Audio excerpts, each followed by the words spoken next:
para o senhor.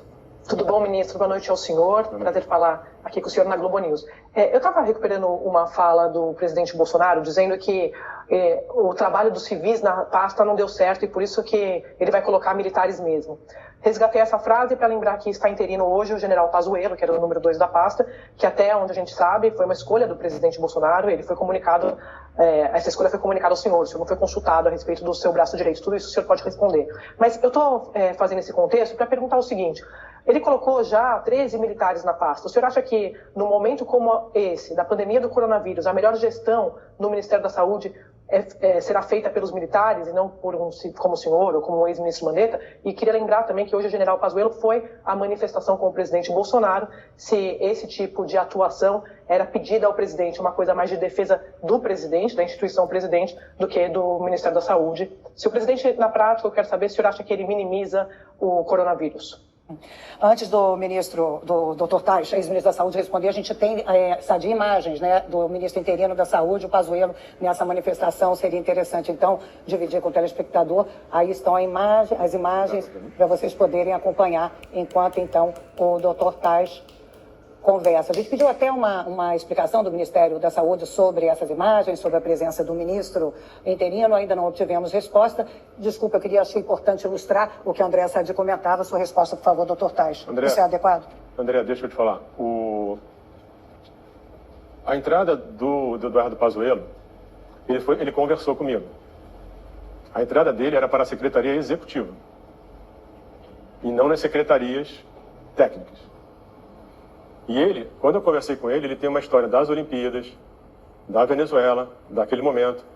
Então, o que eu olhei ali, eu achei que era uma pessoa que, nesse momento, ele poderia ajudar muito.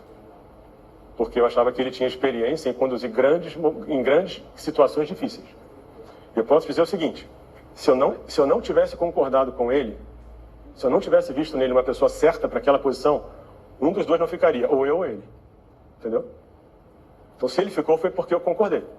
Mas o senhor acha que os militares no comando do Ministério da Saúde vão fazer uma gestão melhor do que a dos civis? Eu não sei se os militares vão estar no comando do Ministério da Saúde. Os militares vão ter que estar numa área administrativa e não técnica.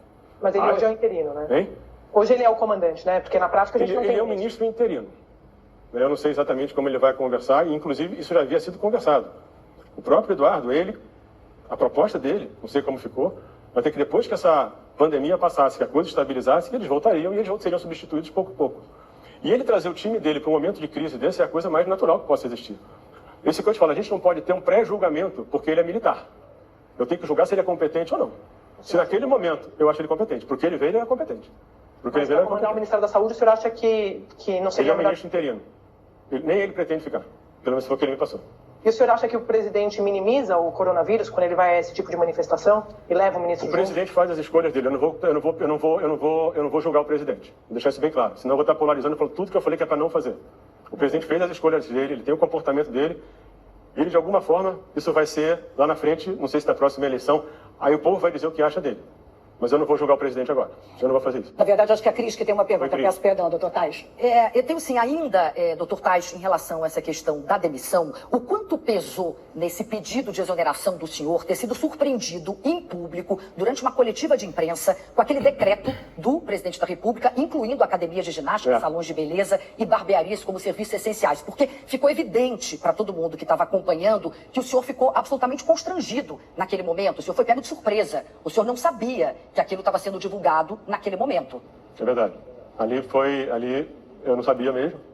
Só que no dia seguinte, quando eu fui conversar com as pessoas, a pessoa que tinha liberado o documento veio falar comigo. Pediu desculpa. Falou, olha só, estava uma correria, aquilo foi liberado, não lembrei que você estava na coletiva, podia ter te ligado, me desculpa. Entendeu? Então, houve... Fala. Perdão, o senhor chegou a dizer que não era algo de responsabilidade do Ministério da Saúde e sim do Ministério da Economia. Isso foi o que me foi passado. Mas o que acontece? Se você olhar no que foi escrito, aquilo aconteceria com recomendações do Ministério da Saúde. Então, de qualquer forma, aquilo passaria pelo Ministério da Saúde. E tem uma outra coisa que eu acho importante, que é o seguinte. Tem algumas definições que têm que ser muito claras. Então, por exemplo, serviços essenciais. Não dá para você perguntar para cada um o que ele acha que é serviço essencial. Você tem que ter uma regra. Serviço essencial, como é que que caracteriza um serviço essencial? Isso. tal setor é essencial, você tem que ver se aquilo se enquadra naquele ponto. Porque se você não fizer isso, começa a ser uma discussão de opiniões pessoais. E não pode uma coisa desse porte ser uma opinião pessoal, você tem que ter um critério. Você tem que ser isso muito bem mapeado. Então, o que eu acredito hoje que deva ser, assim, não só para isso, mas todas as coisas polêmicas. Por exemplo, antes de eu sair, a gente estava discutindo o que é um hospital de campanha. Como é que você define um hospital de campanha? O que é um hospital de campanha? Como é que você coloca um hospital de campanha? Tudo isso tem que estar muito bem definido. Qual é a sequência que você vai usar? Então, para mim, serviço essencial hoje é uma coisa que você tem que definir critério. Porque o essencial vai variar de pessoa para pessoa. É essencial para a pessoa que trabalha, que não está conseguindo ganhar o dinheiro dela para poder sobreviver? É essencial para quem? E tem algumas coisas que tem que tomar cuidado. Por exemplo, saúde absolutamente é essencial, óbvio, mais ou menos. Estética é essencial? Não sei.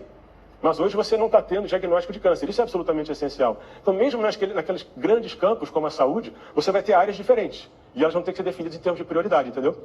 Então, nisso aí é fundamental critério.